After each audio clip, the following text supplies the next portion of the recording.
Hi, this is Alex from phpacademy.org, and this is another video for the new Boston. Now, we've already looked at our custom server and database exceptions. Now what we're going to be looking about is coming into our extended classes here, but taking some information and outputting some useful information. So what we've done is we've created errors in root and a database. So I've changed root to Alex, and what that's done is if we refresh, we're saying could not connect to server, and if we are changing a database and appending a 1 on, we're saying could not select database. Now what I want to do is give a more specific error, so I want to say what line it's on and what file it is from.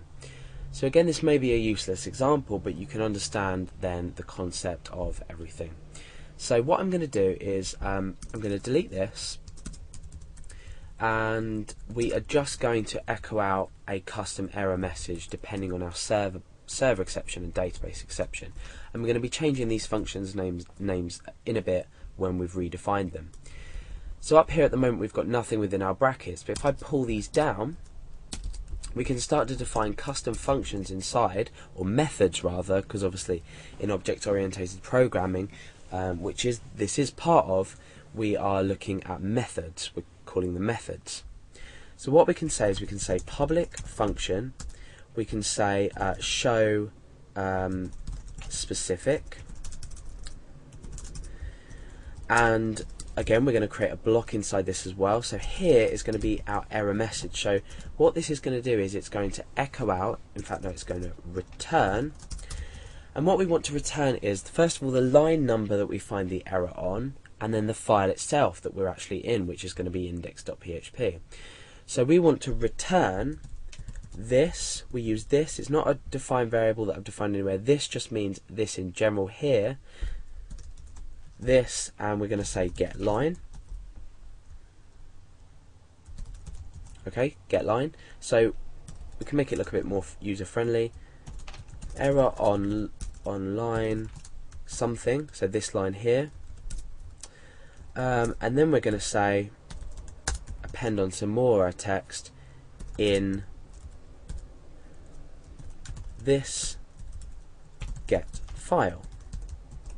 So now what our error is going to read is error on line, and we're appending on the line that this error has been thrown on. So error, we'll say thrown. Oh, to make a bit more sense. So error thrown on line something in this file. Okay, so let's just test that, and then we'll create another one for the database exception as well. So at the moment, if we refresh, it looks like we're connected absolutely fine. So we need to change this, remember here, this currently says get message, and that's echoing out this message here.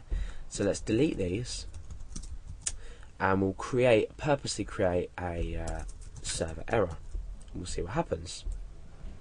Nothing, oh yeah, okay. So it's because we want this function show specific, we want to take that from our exception that we've thrown. So we're going to say show specific. Okay, so now let's refresh.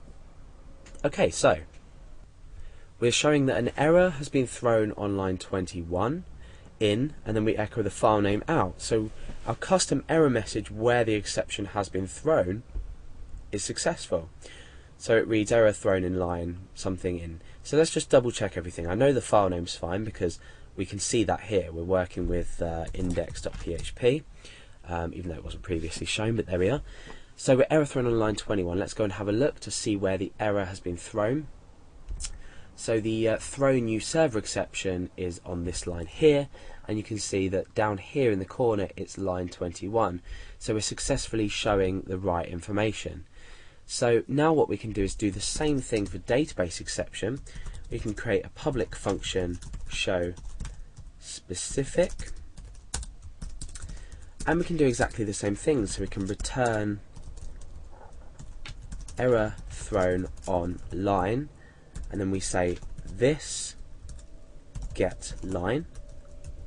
Okay, so remember this is this get line here and this get file here is a method within exception.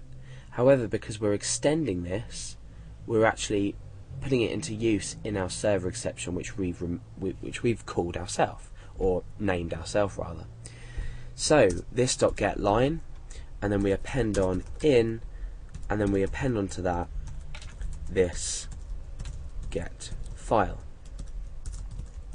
Okay, so now that should do exactly the same thing. Let's return this to root, so we don't throw an error for that. And remember, we need to change this to show specific.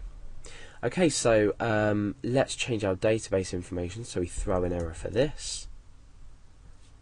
Refresh, and now it says, oh, we've missed out a little space there. Let's pop a space in there to make it neat. So we've got error thrown on line 25 in the same file, obviously. So let's go to line 25 and check where the error has been thrown, or the exception has been thrown rather.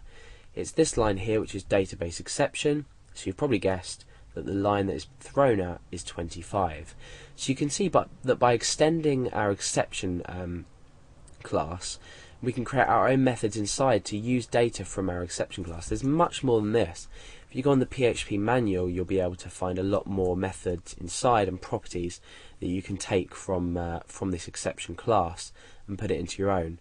And then we've thrown our exceptions ourselves using catch twice while we're throwing twice. So that's how you're going to extend your exception class, and how you're going to catch multiple exceptions with your own custom error message.